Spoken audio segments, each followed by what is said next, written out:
performance that started with violence, ferocious defense. It appeared that Ohio State had found its footing, and indeed they have, but with an opportunity with the ball to take the lead, that Canes defense stands tall once again, and then the offense down the field via the run game. It's the U moving on. Congrats to them as New Year's around the corner and SportsCenter starts right now.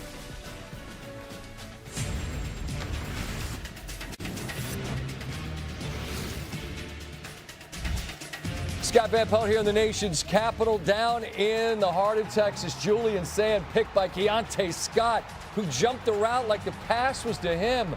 72 yards, and Miami up 14-0. Ohio State scored on the very first drive of the second half, and now here on a 4th and 2. Been saying it for 2 years. Throw it to 4. That's Jeremiah Smith touchdown, 17-14.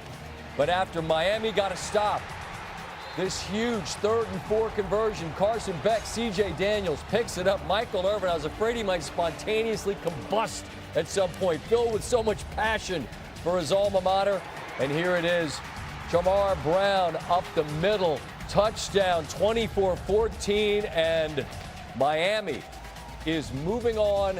They've now won 6 games against ranked teams this season, which is tied with their 1987 squad for the most in the poll era, which dates back to 1936.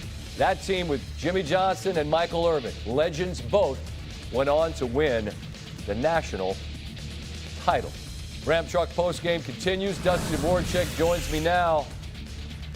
And Dusty, you talked about things that have stood up, 2 things that have kind of always been part of football, toughness and physicality, right? I'm going to give you 2 more that have never changed. If you can run the ball and if you can play defense this time of year, you win football games. Miami did. I said a moment ago that there was a ferocity to that defense in the first half that was stunning to see, but it seemed like Ohio State had found their legs. They had the ball and a chance to take the lead, and then Miami's defense again stood tall and they put it to bed via the run game. What most impressed you about what you just witnessed out of the Canes? I just think it's the toughness, the relentlessness of this football team. You know, like you said, you put it perfectly. They jumped out in this football game, and they brought the fight to Ohio State. And Ohio State, like a champ, they came back, and they came back swinging. They had taken all the momentum in the game. But this defense, Corey Heatherman, deserves so much credit. He's a finalist for the Broyles Award. He should win it. From where this defense was last year to where they are now, we talk about the line of scrimmage, but it's Keontae Scott, right? It's Jacoby Thomas. And it's the plays that they're making and the physicality they're playing with. They stepped up when they had to tonight, Scott. And then even after they get that stop, that final drive, wasn't that final drive just kind of reminiscent of what Mario Cristobal has built there at Coral Gables? They line up, they run the football right down Ohio State's throat. One of the best rush defenses in the country. And they lined up and continued to run it. They gave it to 4, Mark Fletcher. They gave it to 6, Shamar Brown. And they iced this game away. Just an incredible performance from Miami. When Mario Cristobal left Oregon and he went back to his alma mater, this is what he envisioned. And he's built this football team the right way, not just to win now, not just to win this year, but to continue to win and be one of the real players at the top of college football.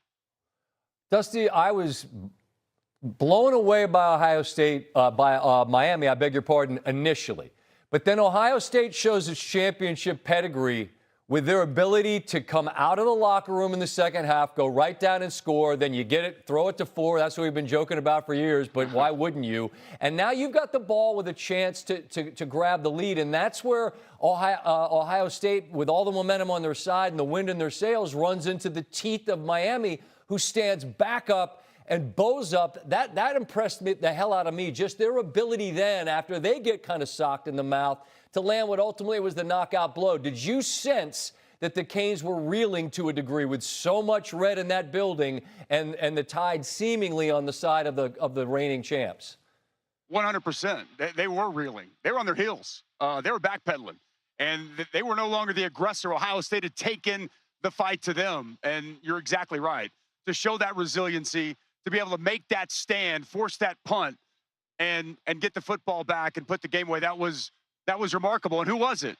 It was 4. We keep saying 4, but it was for Ruben Bain, right? Correct. He comes off the edge, he bends, he turns, he draws that holding penalty, and it gets that Ohio State offensive drive off track. And it's really been the calling card all year. 3 and 4 for them.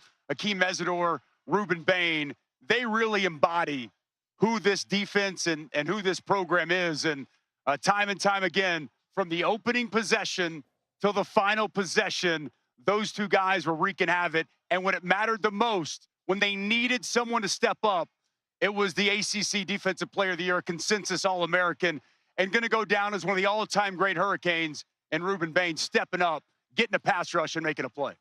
Yeah, you know what'll be fun is when he goes to the combine and they say he's got short arms. I'm just going to say I don't care about that. Put on the tape, man. I don't care. Yeah, put on the tape. Put on the tape Hey. and draft him and just and profit down the line.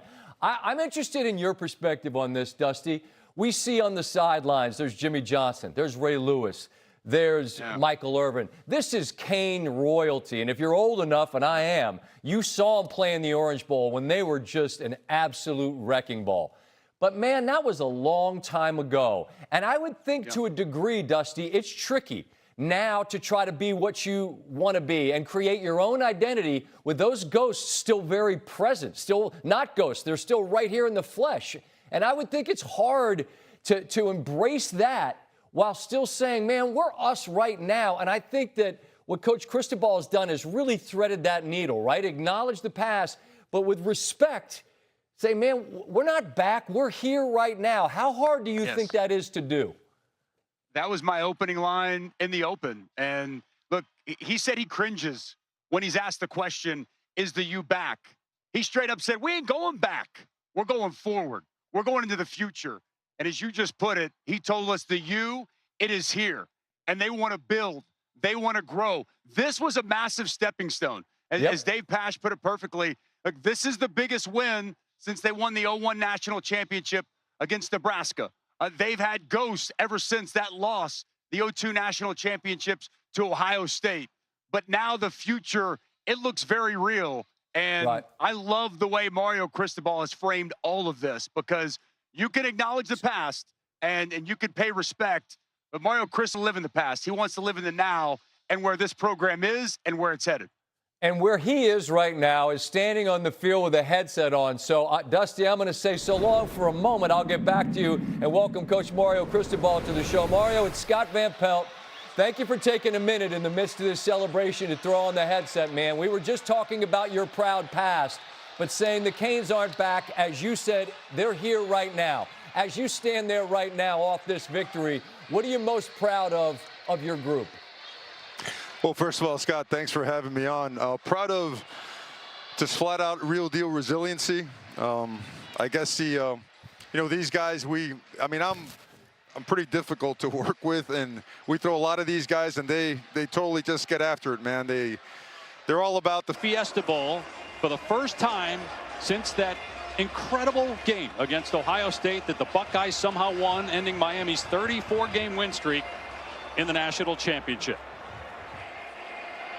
Dave Pasch, Dusty Dvorak, Taylor McGregor, Quint Kesnick. What an incredible game. And when you look at Miami and how Mario Cristobal built this team to be in this position, offensive line, defensive line, and boy, did those decisions pay off, because that was the story of the game. It was the story of the game. And a lot of things changed in football over the years. But there's two things that haven't changed: toughness and physicality. That wins at every level of football. And we're going to focus on the lines of scrimmage, and we should.